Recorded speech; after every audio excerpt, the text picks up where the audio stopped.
What are the signs of spiritual awakening? You start to observe patterns. Another is your ability to let go. And you find yourself awake. Now what? How do you alchemize the trauma you are now aware of?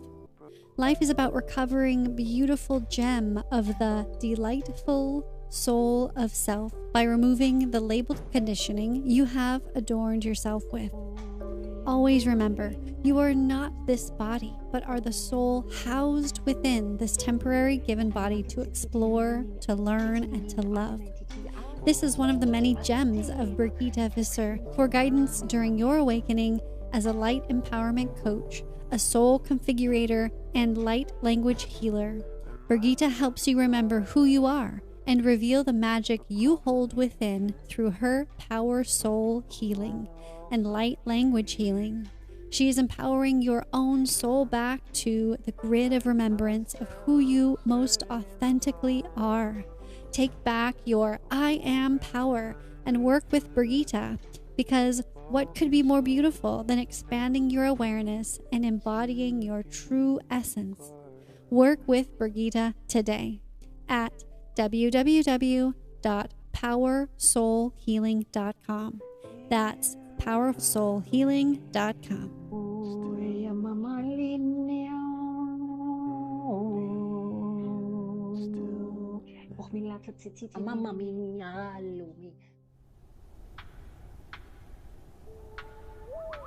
The Ascended Masters always say, at least actually Saint Germain says, oh, fear is the Darth Vader to your Jedi. No, that's your little narcissistic shadow saying like, I can fix him, when it's like, I needed to be fixing me. Yes, absolutely. Yeah. And we always forget that. And you're right, we need to focus on the inner. But I was working and he wasn't. And we moved from an hour away to 2 doors down from me. And I was like, oh, goodness. And he still wouldn't leave me be. And I got really ill because of it. I made myself ill. Welcome to the Empath and the Narcissist podcast, where you regain your sparkle back after narcissistic abuse. I am your host, Raven Scott, your nurturing warrior guide through the darkness. Just a reminder, this episode is for educational purposes only, and it is not a substitute for professional therapy. Highly sensitive people have a heightened awareness of other people's emotions and feelings. They tend to be more empathic and compassionate. Dear empaths, do you relate to that statement? Empaths often feel overwhelmed by others' pain, sadness, anger, and grief. They may also experience physical symptoms when around someone in distress. In this episode 121, the 5 signs you are an empath and how to be more sensitive to Spirit's messages, is with my guest, Brigitte Visser. She and I reveal exercises, how you can channel messages from Spirit so you can embrace your empathic skills. Brigitte shares with us her personal experience with a narcissist and how it brought her physical being down, financial, and so much more. Brigitte is a soul empowerment coach and light configurator, delivering messages from the many light beings to the aid of humanity. She is a courier for those who wish to convey their messages across. She is simply here to plant a seed, to help unlock your own true potential into a better understanding of yourself and the universe. People often think that transformation commences from without, but inner movement commences from within. When one transforms within, one transforms one's world without, having a domino effect in the world so we can dance in it. You can connect with her in all the links in the bio. Without further ado, let's get into the conversation. Hello, Brigitte. So good to finally meet you in person here. Nice to meet you as well, Raven, and thank you for having me. Yes, I'm so excited to talk about all of us highly empathic people, highly sensitive people, and the spiritual journey. We were just talking a bit pre-record about how it is like an onion and the stages of first of all, like recovering from trauma, recovering from this person who is trying to cloak our light with their dark, and then grappling out of that, and then the onion peeling away each layer as we heal and as we grow spiritually. And do you agree that almost like trauma ignites something spiritually within us? Yes, it's a brilliant experience. I didn't think so years ago because I was like, what the heck, man? Why is this happening to me? Why is my life this way? And up there they were like, well, Brigitte, you're not learning, are you? You're not learning from the experience. You keep roaming around in that same toxicity. And so every time, as you know, with trauma, it becomes, for me, it was in my childhood it started, but one bit of trauma creates another bit of trauma, right? Mm-hmm. Because you're not healing. And that was the problem. Yeah, that's it. Man, just the trauma snowballs until you start to become aware that it's there and then sit with it and then transmute it, which is really hard. No, it's no. It's funny. There's really something funny that when I heard it from the Ascended Masters up there, mm-hmm. they're saying, well, people say, well, it's difficult, right? Mm-hmm. And they're right. No, they're like, you're part of the iffy cult, right? Iffy cult, rather than difficult. And so it's not your soul that's the problem, right? Your soul is pure within your body. It's your mind that muddies the waters thereof because of your experiences that you ingest, and you archive these experiences. And then you've got the cop at the door who's holding your soul hostage, right? That little devil. And he's like, no, that's not happening. And this person goes away and sits there and like, yeah, but what am I going to do about it? Well, you're the captain of your own ship, aren't you? Right? You're the soul within your own body. Take responsibility, right? Because before we're born, and you don't have to agree with me, it's okay, but this is how I see it, right? Before you're born, before you incarnate, you've asked for these experiences, right? And I say this because, well, I must have been high as a kite up there and checked all the boxes. But the thing is, we ask for these experiences not to taunt us and not to, well, it's kind of to break us down in a way, but to upgrade us, right? It's to rejig ourselves to a more authentic version. And that's it, because we get so lost in the maze of this, I call it the societal matrix, right? We lose our identity completely and we label our mind with heaven knows how many labels, right? And you could put yourself in a straitjacket.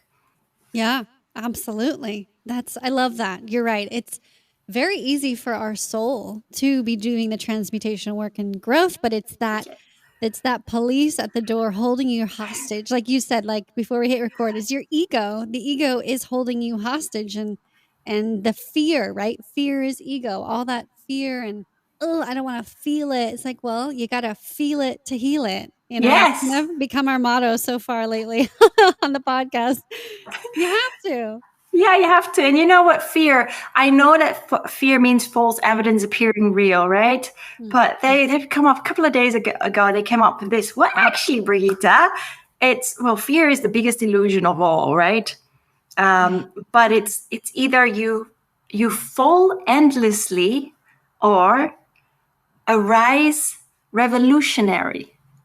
Oh, wow. Yeah. Choice is yours, right? Yeah. If you have no fear, all of a sudden you're leading movements to change. Yeah. Yeah. And it took me years, but I've gotten rid of my shame label and my fear label. And it's like, because I don't really care. I used to care so much what people thought about me. I used to care about, I was afraid of hurting people. Even when I was in a relationship, I was afraid of hurting the other person. I must have been insane, right? Yeah. But now it's like, you know what? I'm here to understand myself, to unravel myself, and to return to my authentic nature. And the thing is, we judge other people, and it doesn't matter who you're with. Everyone is a teacher of one another, right? We're all reflections.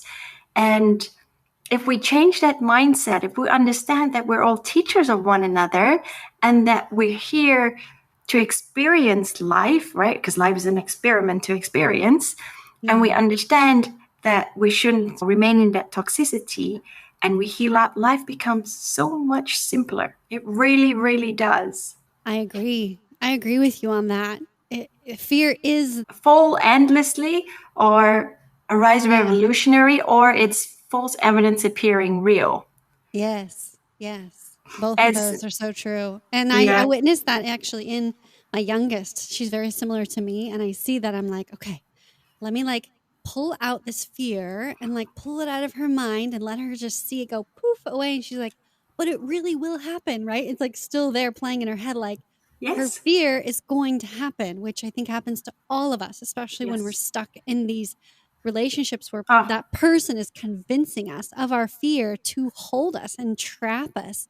Yeah. And thankfully, I was able to have a breakthrough and think of a solution. I was like, oh, well, this person, that person, we can tell them, because there's this whole thing about these boys chasing her at school. And it's just, bless her. I know. She's an HSP. And we've all been an HSP since we're little, but how do our parents give us the tools or help us handle it? Probably for us in our generation, not so well. No, not so well. It wasn't even my mom back in the 80s when my dad passed away in 88. I did see him, and my mom said, "You're too young for this."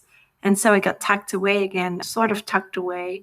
And even when I was a lot younger, I remember seeing one of my guides who was with me every night. And it was like this silver cord. I must have been like 5 or 6, and I was along this silver cord. And I remember exactly what she looked like. She was like a teacher, glasses, kind of, I call it strict clothing, very head teacher-y clothing.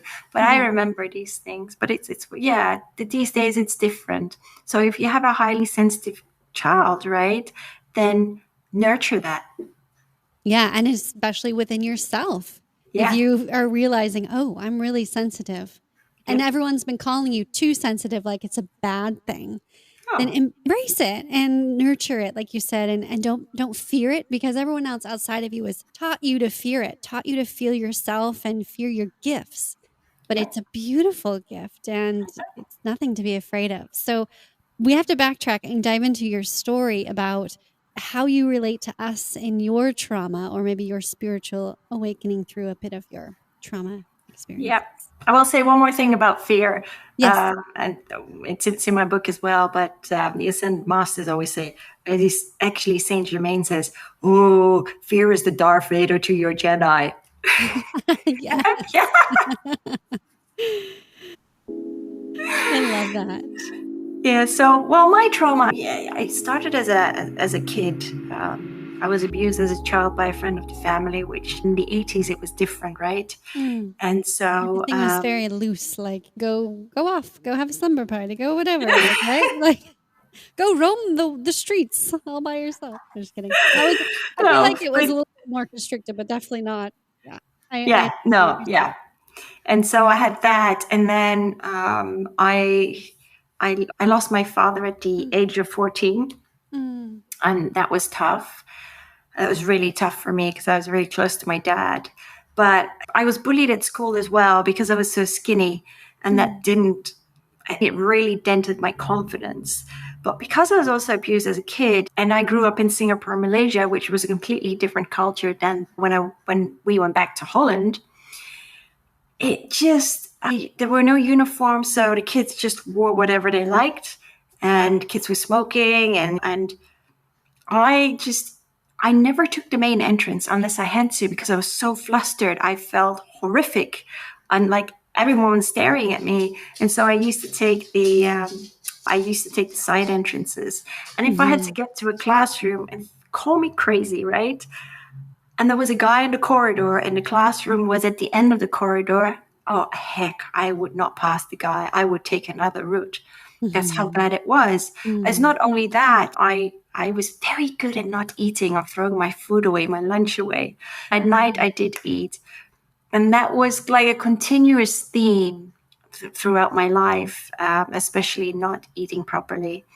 And whenever my first relationship, I was nearly 22. And so I was a green bean. I didn't even understand guys. It was like alien to me, right? And so that didn't work out. And so I landed in another. This guy's turned his life around, and this is years ago because I'm 48 now.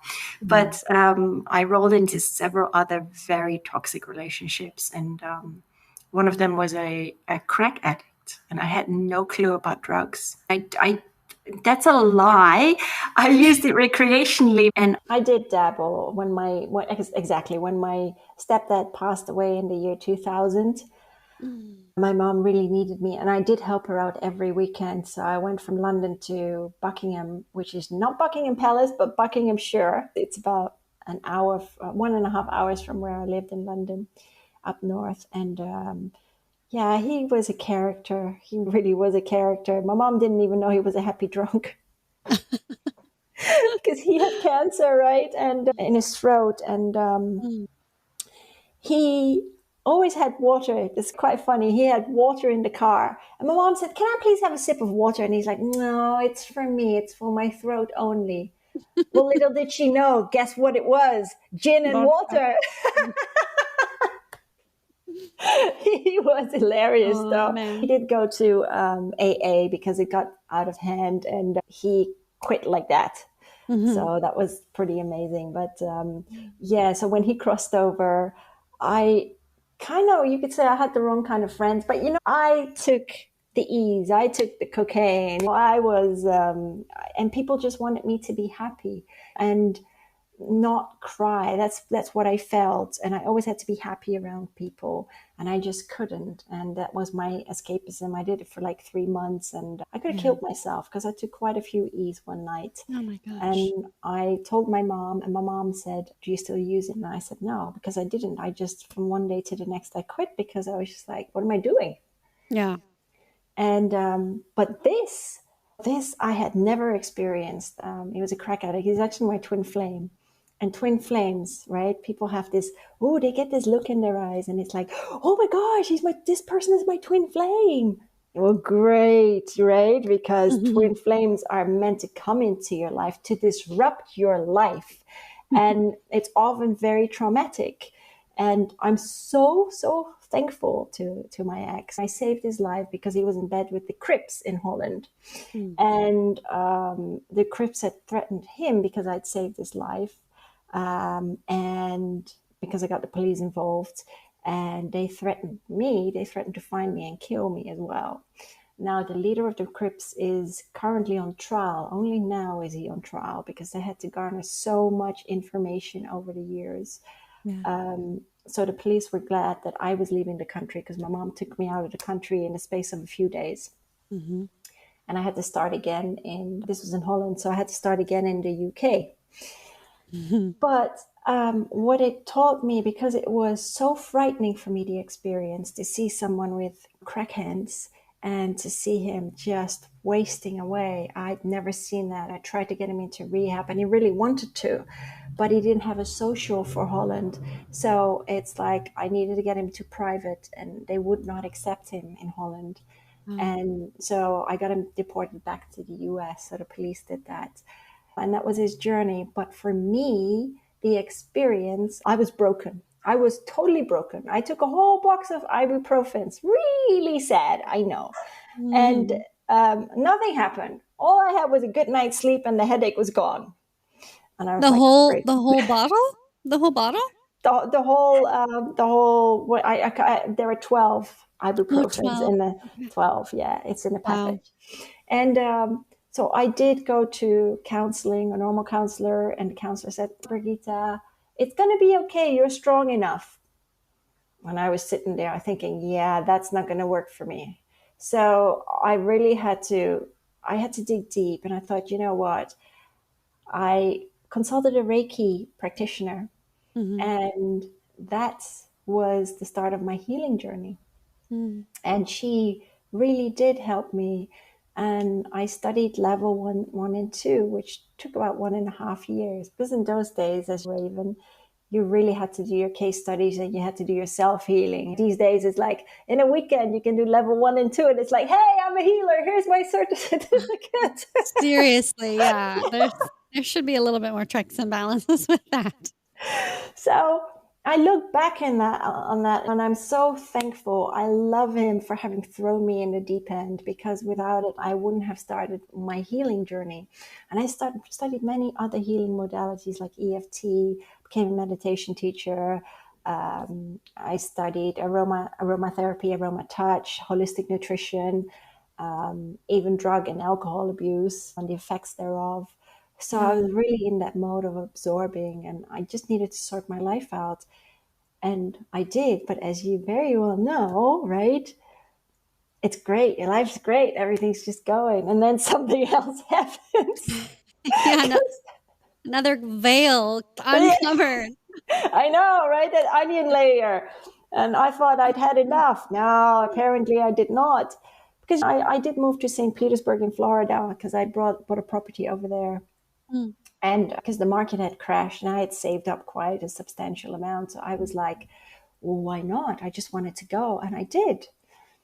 And then I met someone else. Oh my goodness. Oh, no. If I was kicked into the abyss, oh my gosh, this went even deeper. Oh dear. Yeah, and he's a beautiful soul as well, a beautiful soul, but he was very clingy and very needy. And when he had a reckless under his belt, he just couldn't figure out how to turn his life around. These things happen, right? That was his journey and his experience. Oh, but bad me. What did I do? Because that's the one thing I always did, Raven. I always supported them financially. Oh, hell. I just seriously, what an idiot. Yeah. You know, you need to let them hit rock bottom. And it's like you can't. It's like this is like the ad, right? Broken bird seeks another broken bird, right? And to get more broken, because that's what was happening. And I needed to fix myself. It's like, I can't fix anybody else, but that's what we often do. It's easier to focus on the outside, right? Yes. Fix the other. Don't, Yeah. I'm fine. Don't fix Yeah. me. And that's just sometimes I feel like the empath and the narcissist, we can intertwine. We both Yes. have the light and dark. Yes. I noticed within me, that's all I would ever do is push to fix him, push to normalize him and marry him. And he just became more resentful and more dark. And Yes. he hated me more and abused me more. And I was like, oh, if I just do this like a pit bull on a bone, then it'll be all better. And it's like, no, that's your little narcissistic shadow saying like, I can Yes. fix him, when it's like, I needed to be fixing me. Yes, absolutely. Yeah. And we always forget that. And you're right, we need to focus on the inner. But I was working and he wasn't. And we moved from an hour away to 2 doors down from me. And I was like, oh, goodness. And he still wouldn't leave me be. And I got really ill because of it. I made myself ill. I lost so much weight. I couldn't eat anything. I could hardly drink a cup of tea. Everything just came back out. I was totally skin over bones. That didn't help me, but I soldiered on. I always kept working because that's the way I was. That's the one thing I could control. The one thing. It's work. And really hurt myself by not eating. Right? That was my superpower. And they were like, well, Brigitte, if you don't want to eat, then don't eat, right? But you're only hurting yourself. Yeah. And so with this, I paid a lot of his bills, and I even, this is mea culpa, I'm guilty of this. I even tried to find jobs for them, even for the last one I did. And wasn't my task, but you go so far and you're programmed that way, you're conditioned that way, you don't know any better because you're trying to make their lives better, whilst you make your own life miserable. Is this toxic positivity you were mentioning earlier? Everyone wants you to be happy. And so it's like, therefore, like you're conditioned, like, oh, well, this is how we all should be, just happy and in peace. And that's not how the world really works. And everyone has their journey to go into the depths and out. And so then you were doing it to them and projecting like, oh, well, okay, well, I'll just make sure that they're happy. So I'll find them a job and I'll do this for them. And and you're strong, right? Us empaths, we're strong enough to do that, but it's not our job. You're right, Brigitte. Yeah, so I had to learn that, and it got so bad that I needed to pay a deposit for another rental because he had to move out. And I never got that back, but that's all right. It wasn't the end of the world. But then his place got tented for termites. And he said to the landlord, "Oh, you can stay at mine." I flipped. I was like, "No, you cannot." I said, I was so angry. Were you dating at this time, or No, we weren't anymore. We weren't. You were but still he doing all couldn't- this after you were because not. he didn't get it in his mind. He didn't understand why I didn't love him anymore, right? He's like, people work things out. I'm like, mate, I don't love you anymore. I'm sorry. That's long gone. And so he just didn't get that. But so when his place got tented, I paid for a hotel. And as I said, it's 2 fat cats as well on top of that. So I had to pay for them as well, right? Oh my gosh. And so for a couple of days, and then he had to check out, and I had to pick him up, and the place was not done yet. So I had to take him to my place. By that time, I was at the end of my rope after pretty much nearly 2 years. I was at the end of my rope. Wow. And and I lost it. I jumped several red lights. I weaved through traffic. I don't even know how I got stopped because I didn't. And I parked, and he knew he had gone too far. He knew at that point in time he'd gone too far. Before that, I even sold my house to get away from him. That's how bad it was. And so I bought another property. And I understand I didn't have to. I just didn't know how to get away. I couldn't figure it out, because the more you sink into that trauma, the more you get into fight or flight mode, right? You can't think properly. You're trying to keep it all together, but you can't think anymore. And it's like a horror movie. You always run towards the wrong place. And so at that point, for so long, even at nighttime, I would just cry myself to sleep, or I would just lie on the floor, right, and scream at spirit, at God, at my guides, and say, I cannot do this anymore. I just can't. I need help. And finally, I got that. I got it in the form of my sister, who I was in touch with at the time, in the form of Kambo, which is a shamanic healing. I'm not sure if you've heard of it, but it's... Kambo healing is the Kambo frog, or the monkey tree frog that thrives in the Amazon. And so it's thousands and thousands of years old. But what the shamans do is they scrape the poison from the monkey tree frogs from the skin, right? Yeah, and they don't die. Don't worry. They croak happily ever after. What happens is the shaman burned, I think, 3 or 4 points into my leg, right? And it's the top skin. And then what he did was he put the Kambo points, the Kambo poison onto my skin. Well, trust me, I didn't do my research, because I don't like to go in with expectations, right? I don't. Oh my goodness. So I was throwing up, right? Because you're purging. It's so physical. And there's this happy yellow bucket beside me, but I wasn't feeling very happy. So I was throwing up and purging, and I had to drink 2 liters of water. Oh my goodness. And it came out the other side as well. So I was running to the toilet, and the shaman, he's so used to it. He helped me. And oh my goodness, it was a 4-hour ordeal. Do you know why? Because my ego wouldn't flip. It was like, and would not budge, because I'd been I conditioned myself for so long, right? So it's like you have to deprogram yourself.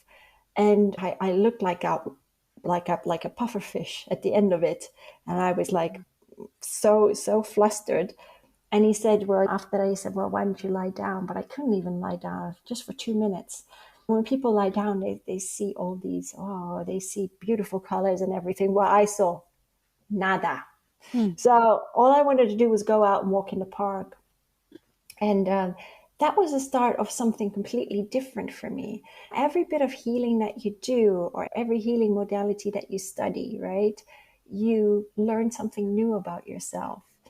And this was, I made a bucket list of the things that I wanted to do. And I stuck to them. And the first thing that I did was, because I promised my stepdad that when he crossed over, I said, you know what, I'm going to run for cancer. Well, that stayed in my imagination for 16 long years until I finally did. And run like the wind I did for cancer. I did it a lot in Florida, but I also went skydiving because I had a immense fear of heights. And I didn't pee in my pants, but I was glad when I touched the earth again. But it was an experience. So from that, my life started to get better. And a few weeks later, Spirit kicked me out of my house and they said, you need to go to this fair. And that's where I met my former mentor, Alania Starhawk, who does Akashic record healing. And so that was very powerful because I went through several past lives and the dynamics between my ex and myself changed completely because the energy, right? It's you heal up and it just changes. That's the law. That's the law of physics, so to speak, or the law of energy. But yeah, and that's when I learned to channel. And it's quite a funny story because sitting in the class, right, I was like, there was quite a big group. I'm one of these people that likes to sit by myself, just the way I am. I'm a bit of a loner. So, and when she went into meditation, right, 1, 2, 3, oh, heck knows where I went. I don't know. But then she counted back from 3, 2, 1, and I came back into the room. And then everybody was like, oh my gosh, I saw the Ascended Masters and I got this message. I saw the Archangels and I saw heaven knows what colors or whatever. And they related all these messages. And I'm sitting there. I'm telling you, Raven, I was so upset. I was crying in a corner. Nobody saw me. And I wiped. I wiped my eyes and my nose.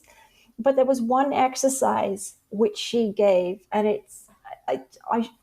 it's so easy because all you need to do is take a pad and pen and just sit there and say to Spirit or the Ascended Masters and the Archangels, tell them I'm ready to receive, right? And you're ready. And some people like to meditate beforehand or listen to 432 Hertz meditations, which is on YouTube. But I was so exasperated, right? I was just ready. And flow it did. And I was just crying tears of joy when I got home because that was amazing for me. Yeah. And that's how that part of my journey started. And it's beautiful when you channel because at first it's all about healing yourself, right? And they give you these messages to help heal yourself. And that is just so powerful. And then I just started with my card decks and I would pick a card and I'd be like, oh, okay. Well, I wouldn't check Google, of course. I'd just sit there with the energy and I just get a message. And that's how it worked for me. For everyone, it works different, but that's how that worked for me. And from there on, I did a lot of other things. It doesn't mean my life has always been rosy or it's gone over a bed of roses after that. It hasn't. But the point is, I don't really care. But what my experiences are just my experiences. I just let it be. If I can't do anything about it, it's okay. Yes. I love that. Yeah. And I think a lot of people are concerned that when they do meditate, they don't see anything or they don't hear anything. And that doesn't mean you're disconnected. Yeah. We all experience things differently, either feel or like temperature, or you just like know, like there's different ways to receive it. So I seem to be very visual. So I always feel bad that maybe someone else can't see it because it is kind of cool to have the clarity, but they get the clarity other ways, right? They get we do. Yeah. So for me now, I love it because I do light language as well. And that's been amazing. And it's that gets me on a high, but it doesn't always mean that I'm not always visual, and that's okay. Because I'm more that I don't know how to explain that. So when I do my channeling, it's not like I see them, I feel them. So now I know how to discern them and who is who, but that's not always the case. So if I don't know who it is, I just call them the divine because they're all divine beings, right? Yeah. So that's how I do it. Yeah. Okay, wait, we should clarify. What is an ascended master? Because some of us are like, well, I don't even know what she's talking about right now. Is that an alien? I don't know. Well, you know what? That's funny you mention it because most of the ascended masters are starseeds. So they are from different planets, so to speak, but they always come in a form, in a shape or form that you're most comfortable with. And ascended masters have actually attained that enlightenment, that unconditional love for everyone and everything in the multiverse, as I call it. And so, I they have have attained heard. that. Yeah, they've attained that. I have heard that Buddha is an ascended Yes. master, Yes. and Jesus. I've heard Jesus is an ascended master. Yeah, Lord Sananda. So Jesus was an aspect of him. And he's actually Lord Sananda is from Venus, but Jesus was not his last life. He had another life. He was a healer. I think it was Apollonius of Tijuana, and he was a healer as well. He could have ascended after Jesus, but he didn't want to, so he had another lifetime. Interesting. I love that. Yeah. So I work a lot with the Ascended Master Saint Germain, and Lord Sanat Kumara, and then some of the archangels as well. So how do you know like their names? Do they tell you, or did you learn that? No, they will tell me. Okay. But now it's very easy for me to discern them. But there have been a few new ones, and I'm not sure who they are, and that's okay. I will figure it out. Yeah. Well, and that's the thing about that type of knowledge is like we're so used to putting labels to everything on Earth. So if it's wisdom, it's wisdom, right? Just like if it's love, it's love. It doesn't really matter. Absolutely. And their main message is really about, well, as Saint Germain always says, you're here to return to a love of self and of one another, right? Because we think we're separate, but we're not. We think that's the one thing with the labels, right? So the light inside each of us is the same. It may be that our physical appearance is different, but I'm sorry, we're all cut from the same bark of wood, right? We're all brothers and sisters of the light. And yet we walk on the street past one another as if we don't know one another, right? And we're lost in our own little world, in our own little bubble.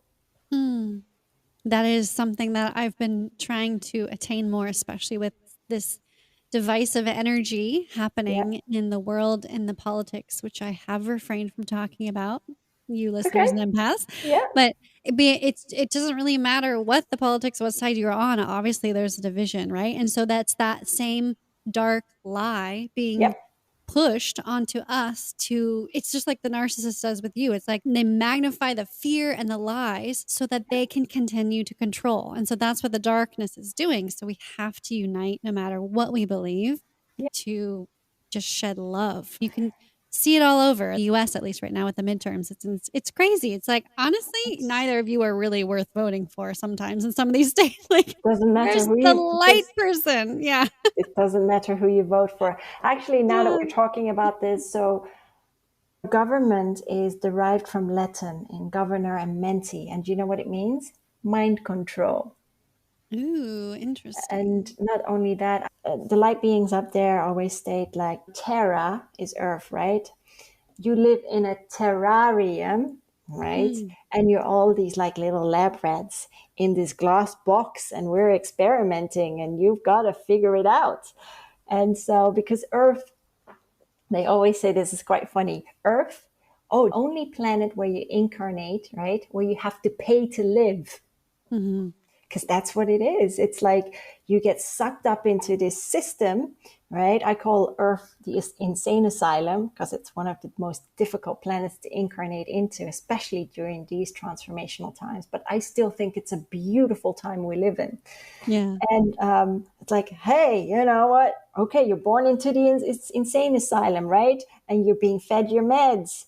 And you're keeping inside of the fence. But then there are people who are like off their meds and they hop the fence and they're like, oh my gosh, I'm finally getting what life is all about, right?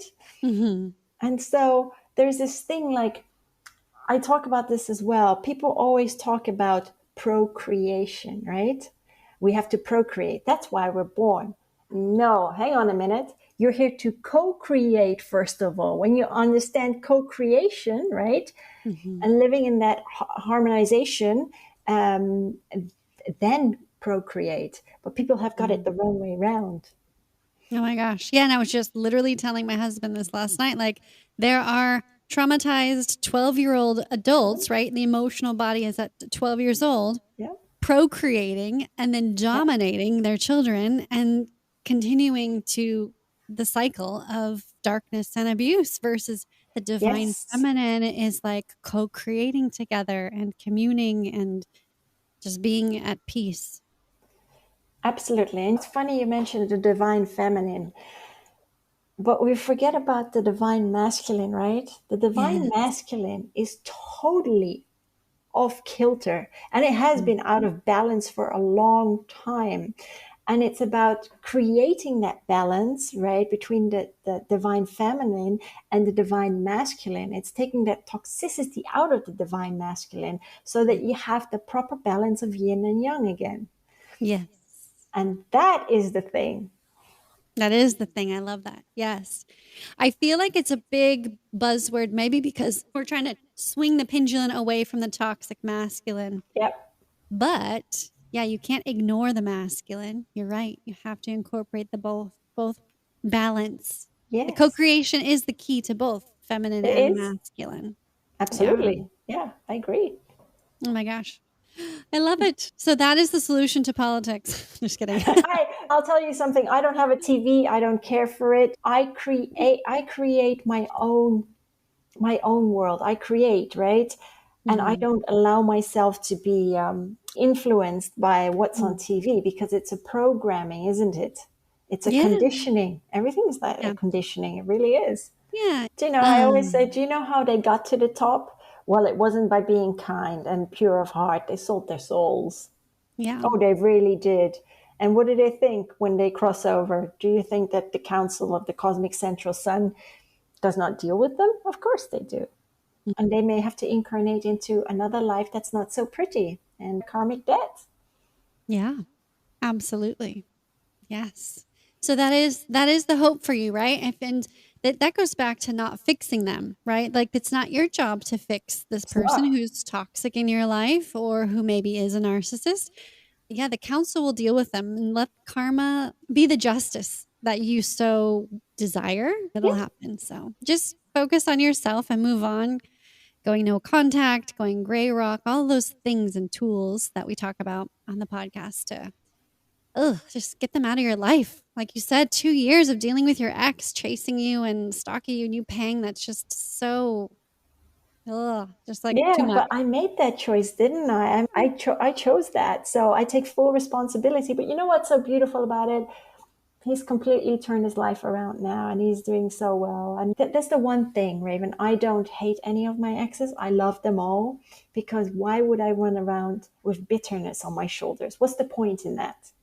There is no point. Yeah, it just poisons your own light is what it does. That's what it does. But a lot of people will have these resentments towards people or their exes, and it's like, why? It was a beautiful experience, and it may have been a bit sour, but it's still a beautiful experience. It's like, what did you learn from it? Right? Yeah. At the soul level, right? Of course, on the earth level. God, it sucked. But like you said, you chose it. You didn't block his number. So therefore, you kind of put yourself through it here on the earth. Absolutely. And as a soul, you're like, oh yeah, probably should have blocked him a long time ago. But hey, you learned, and you have the lesson. That was just an experience, and I understood that. So you can sit down in the dumps and feel sorry for yourself, or you can choose to pick up your life and change that energy around, right? Mm-hmm. Because we are, after all, we're divine alchemists. We are energy, right? Everything that we think, we create, we manifest. And people seem to not quite get that, but we are more powerful than we think we are. I'm learning that more and more every day. Yes, that is true. Thank you so much, Birgitta, for being here and sharing with us your beautiful wisdom. And where can people continue to hear more from you and learn more? Well, I have a Facebook group, Universal Light Warriors, and that's the same for Instagram. And then my website is powersoulhealing.com. Perfect. And then your book, tell us about that. Oh, Becoming Authentically Me. That's the title. It's not written in the normal way because it's BE-COM-ING. And I was like, well, what does that mean? And it was the Council of Ra, because they like to speak in riddles and telling me that we're all sacred geometrical beings of the divine. And so, because we are mathematical equations, really. And so it means becoming, when you spell it differently, right? It becomes being.com. And .com is the suffix for the internet, right? Worldwide company, so to speak. And from Latin, it also means either together or with. But being.com means, so COM is the creation of myself. So being the creation of myself, because we create and express ourselves of every day, every second of every day, so to speak. Yeah. So with every thought. Every thought, absolutely. And so the first part talks about the transformational times that we find ourselves in. Yes, I do speak of the COVID agenda. I talk about many of the other light beings. And so I have a message from Mother Earth. I introduce Archangel Michael. I talk about the Anunnaki as well. I love them. And I talk about the beginnings of the earth. So I touch on Atlantis and Lemuria. Yeah, that was fun to read about. Yeah. That was... And then the second part talks about my life and all that I have overcome. And it's infused with the many channeled messages to avoid being donkey like I've been, and to help you through to switch that mindset quicker than it took me years. But so it talks about that. And then there are exercises in there as well. Beautiful. Thank you. And we can get that on Amazon, correct? Yes, it's on Amazon. Yeah. Thank you so much. Are there any last final thoughts for the audience before we conclude? Yeah, to return to your authentic nature, right? And to live a far more blissful, peaceful, and an abundant life. It's really important that you take responsibility and that you take accountability for your life, right? Because nothing's going to happen if you don't move from that couch, so to speak. You have to take action. And life is like a game of Donkey Kong, right? Or Mario Brothers, right? And you are playing the levels, right? And you don't always attain the next level straight away. It takes you a couple of tries, so it takes you a couple of experiences. But the more you just embrace all your experiences instead of going against the grind and just accepting what is and healing and alchemizing these experiences, the easier life becomes. And instead of huffing and puffing like the big bad wolf, right, just move forward, because life is all about returning to a love of self. And as Archangel Michael always says, it's about walking each other back home. And that's the journey of life. And life is really simple. It really is simple once you understand, once you stop huffing and puffing, and once you start breathing. It's breathing through it and understanding your experiences. I love that. That's beautiful. Life is like a video game. So yeah, It is. I remember when I was a little kid playing Mario Brothers, and if I got frustrated, I would die faster, and I would have to do the level all over again. Or it's like that game Jumanji. You remember Jumanji, the latest one? Yeah, with the rock. And they would get 3 lives, right? Well, except they would remember it. But every time they had to try again. Yeah, try again. So yeah, that's, I think, why the awakening seems to always be like, okay, be zen about this, right? Like, just calm down. And I really, truly love the message of returning back home. Life also is a journey of returning back to your higher self and back to home. Thank you. Thank you for that. So all of the links to how they can find you, read your book, will be in the show notes, as well as the blog page on the website, ravenscott.show. And thank you, everyone, for listening. We'll see you in the next episode. And remember, always keep your unique light shining.